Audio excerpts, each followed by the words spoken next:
Students जी students, तो इस video में आज आपके साथ CS11 इंट्रोडक्शन टू कंप्यूटिंग का क्विज नंबर 3 का सॉल्यूशन शेयर करूंगा। सेमेस्टर फॉर 2022 CS11 का क्विज नंबर 3 आप लोगों का ओपन हो गया और इस क्विज को अटेम्प्ट करने के लिए आपको 140 लेक्चर्स को वॉच करना है, ठीक है। उसके बाद आप लोगों का क्विज ये ओपन होगा और 30 जनवरी इसकी लास्ट डेट है। 3 दिन का टाइम आपके पास है और ये क्विज आप लोगों का 15 नंबर का है, ठीक है। इससे पहले जितने भी क्विज आपके हुए या होते हैं वो आमतौर पर 10 नंबर के होते हैं, लेकिन इस क्विज के अंदर क्विज 4 को भी मर्ज किया गया है, तो टोटल जो नंबर है इस क्विज के वो 15 नंबर है, ठीक है। तो क्विज को आप लोगों ने ध्यान से देखना है और उसके बाद इसमें से जो क्वेश्चन आप लोगों के रिपीट होंगे तो वो आप लोग ताकि आसानी से अटेम्प्ट कर सकें। तो चलें जी स्टार्ट करते हैं क्विज को। जी स्टूडेंट्स, तो पहला आप लोगों का क्वेश्चन है कि which of the following statement is used for the output in C++। कि C++ में जब भी आप आउटपुट मतलब के यानी कि आउटपुट आप लोगों ने लेनी होती है तो उसके लिए आप कौन सी स्टेटमेंट को यूज़ करते हैं, ठीक है। तो ये आपको नीचे 4 स्टेटमेंट्स दी गई हैं, इसमें से आप किस स्टेटमेंट को यूज़ करते हैं। तो इसका यहाँ पे जो करेक्ट आंसर होगा, ठीक है, आंसर नंबर सी जो है यहाँ पे आपको एमसीक्यूज नंबर सी, ये यहाँ पे इसका करेक्ट आंसर है। मैं आपको हैंडआउट्स में इसका प्रूफ दिखा देता हूँ। यहाँ पे देखें एक प्रोग्राम था जिसमें ये CGP देने के बारे में है, तो यहाँ पे देखें काउट जो आउटपुट निकल रही है, ठीक है, वो यहाँ पे ये जो आपको काउट और उसके बाद ये आपको सिंबल नजर आ रहे हैं, तो यही आप लोगों का आंसर यहाँ पे काउट के अंदर यही चीज़ होती है, ठीक है। तो ये आप लोगों का जो आउटपुट होता है C++ में हम इस चीज़ में लेते हैं। इसको सेव करते हैं, चलते हैं क्वेश्चन नंबर 2 की तरफ जी। उसके बाद जी यहाँ पे आपको एक प्रोग्राम दिया हुआ है और इसमें आपने बताना है कि जो आउटपुट होगा, ठीक है, मतलब कि इसका क्या मतलब है। अगर CGP 3.5 हो, ठीक है, टोटल CGP 3.5, इफ़ CGP 3.0, अगर CGP 3.0 हो तो आउटपुट उसका काम है कि वो स्कॉलरशिप दे दे और अदरवाइज ना दे, कि अगर 3.0 से कम हो तो इसका जो आंसर होगा गिव अ स्कॉलरशिप, ठीक है। गिव स्कॉलरशिप का मतलब ये है कि अगर यूनिवर्सिटी मतलब कि स्टूडेंट को स्कॉलरशिप देना चाहती है, ठीक है, और उसकी जो CGP है स्टूडेंट की वो अगर 3.0 होगी, तो यहाँ पे फ्रॉड CGP का मतलब है कि जो स्टूडेंट है उसकी CGP 3.5 आई है, जबकि यूनिवर्सिटी ने जो कंडीशन लगाई थी वो थी 3.0 की। 3.0 उनकी कंडीशन थी और उन्होंने कहा था कि अगर इससे ज़्यादा आती है तो स्कॉलरशिप देनी है, तो आउटपुट क्या होगा गिव स्कॉलरशिप, ठीक है। और अगर इससे कम आती है तो स्कॉलरशिप नहीं देनी, sorry you do not qualify for the scholarship. तो यहाँ पे अब जो उस स्टूडेंट की CGP जो कि फ्रॉड CGP है 3.0 है, इसका मतलब है कि ये 3.0 से अबव है, तो इसका मतलब है गिव स्कॉलरशिप, ठीक है। उसके बाद जी क्वेश्चन नंबर 3 को देखते हैं। क्वेश्चन नंबर 3 में कह रहा है कि this dash view of the database is called database model. कि this dash view of the database is called, कि कौन सा व्यू जो डेटाबेस का होता है जिसको हम डेटाबेस मॉडल कहते हैं। तो इसका आंसर यहाँ पे होगा कंसेप्चुअल, ठीक है। ये आपके हैंड आउट में आपको दिखा देता हूँ। यहाँ पे देखें this conceptual view of the database is called a database model, ठीक है। तो जो ऑप्शन नंबर ए है हमारा यहाँ पे करेक्ट होगा। इसको सेव करते हैं और बढ़ते हैं क्वेश्चन नंबर 4 की तरफ। तो क्वेश्चन 4 आप लोग है कि the beginning of a list is called the dash of the list. कि जो किसी भी लिस्ट की बिगिनिंग होती है उसको हम लोग क्या कहते हैं, बॉब कहते हैं, टेल कहते हैं, हेड कहते हैं या डिवोन कहते हैं, ठीक है।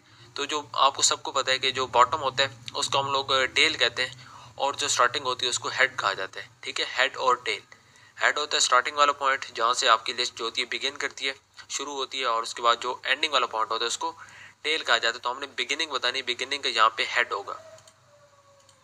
उसके बाद क्वेश्चन नंबर 5 आप लोगों का which of the following is the correct syntax. कि इसमें से जो आपको नीचे एमसीक्यूज दी हुए इसमें से जो कौन सा ऑप्शन है वो करेक्ट सिंटैक्स है। To initialise a 3 element integer array in C++, ठीक है। कि C++ के अंदर जो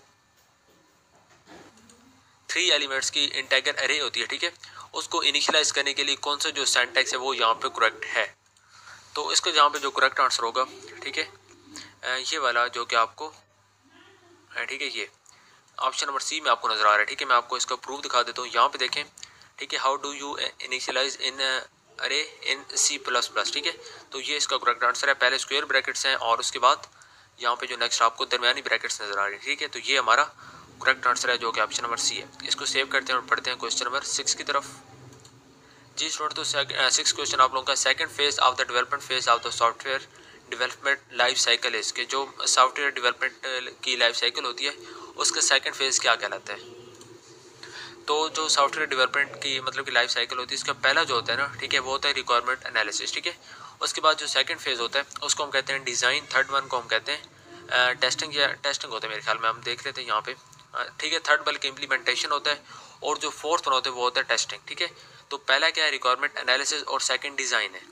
ठीक है, तो यहाँ पे जो डिज़ाइन हमारा भी ऑप्शन नंबर बी है, हमने सेकंड यहाँ पे बताना है, तो ऑप्शन नंबर बी यहाँ पे हमारा करेक्ट होगा। चलते हैं क्वेश्चन नंबर 7 की तरफ। क्वेश्चन नंबर 7 में आपने बताना है how many relational operators are offered by C plus plus. C plus plus के अंदर कितने जो रिलेशन ऑपरेटर्स हैं वो ऑफर किए जाते हैं आपको। ठीक है, तो सी प्लस प्लस के अंदर आपको आमतौर पर जो 6 होते हैं रिलेशनल ऑपरेटर जो कि आपको ऑफर किए जाते हैं। हैंड नोट्स में आपको इसका प्रूफ दिखा देता हूँ। ठीक है, ये देखें यहाँ पे 3 और ये 3 6। ठीक है, C language has the following relational operators, तो ये टोटल 6 हैं जो कि सी प्लस प्लस में आपको ऑफर किए जाते हैं। इसको सेव करते हैं और पढ़ते हैं क्वेश्चन नंबर 8 की तरफ। जी स्टूडेंट्स, तो क्वेश्चन नंबर 8 आप लोगों का, we use dash to reduce unnecessary dependency और अफेक्ट ऑन अदर मॉड्यूल्स।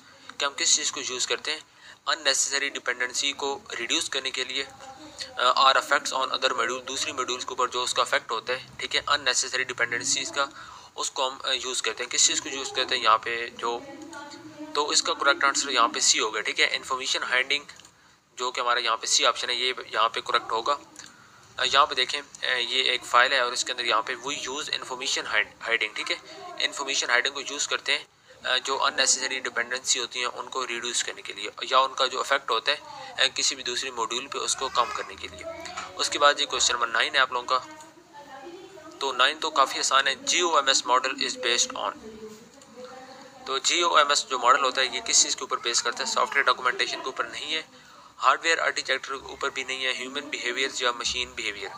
ठीक है, जो ह्यूमन्स और उसके बाद जो मशीन का आपस में बिहेवियर होता है, तो यहाँ पे सी ऑप्शन को हम करेक्ट कर रहे हैं। हो सकता है इसका डी भी हो सकते हैं, क्योंकि जो ह्यूमन मशीन का आपस में जो बिहेवियर होता है उसको ये लोग उसके ऊपर ये बेस करते हैं। तो हम यहाँ पे सी सेव कर रहे हैं। बढ़ते हैं क्वेश्चन नंबर 10 की तरफ।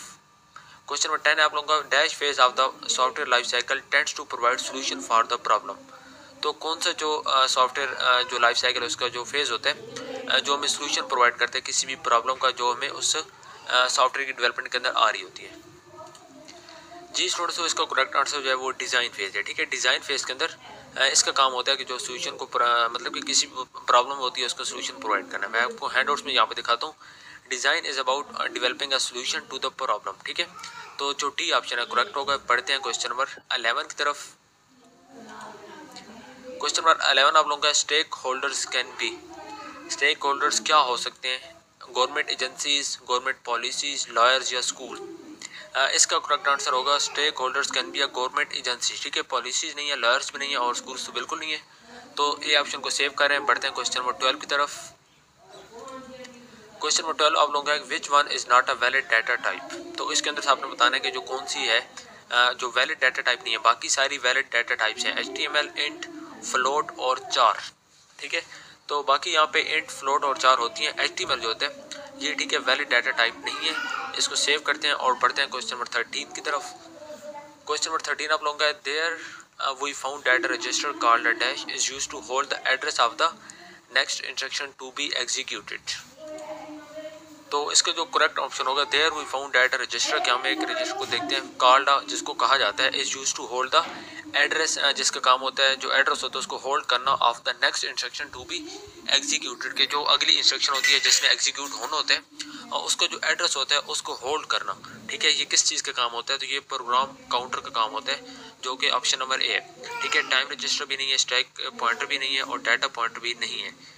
ये देखें हैंड नोट्स में। ठीक है, program counter contains the address of the next instruction to be executed. तो यहाँ पे जो ऑप्शन नंबर ए है करेक्ट होगा। बढ़ते हैं क्वेश्चन नंबर 14 की तरफ। क्वेश्चन 14 आप लोगों का है कि dash is exemplified by two transactions each of which make a deduction from the same account. तो इसका मतलब है कि इसमें से मतलब कि कौन सी चीज़ है कि जो एग्जाम्प्लीफाई होती है, two transactions each of which makes a deduction from the same account. तो यहाँ पे जो होता है ठीक है, potential problem, time sharing, last update problem या इनकरेक्ट समरी प्रॉब्लम। तो इसका जो करेक्ट आंसर होगा सी होगा। ठीक है, option number C, last update problem. यहाँ पे हैंड नोट्स में इसका प्रूफ देखिए, मॉड्यूल नंबर 162 है, इसके अंदर ये स्टेटमेंट आपको मिलेगी ये सारी लिखी हुई यहाँ तक। ठीक है, तो लास्ट अपडेट प्रॉब्लम होती है which is exemplified by the true transactions. तो ऑप्शन नंबर सी हमारा करेक्ट होगा। बढ़ते हैं क्वेश्चन नंबर 15 की तरफ। क्वेश्चन नंबर 15 है, a stronger form of cohesion is also called as dash cohesion. तो कोहेजन की जो स्ट्रॉन्गर फॉर्म होती है उसको फंक्शनल कोहेजन कहा जाता है। ठीक है, ये देखिए हैंडआउट्स में, a stronger form of cohesion is also known as functional cohesion. तो यहाँ पे जो ऑप्शन नंबर सी है करेक्ट होगा। यहाँ पे हमारे CS11 का क्विज नंबर 3 कंप्लीट हो गया और इसको सेव करते हैं। उम्मीद करता हूँ कि जो क्वेश्चन मैंने आपके साथ शेयर किए हैं इनमें से आपको काफ़ी ज़्यादा रिपीट होंगे।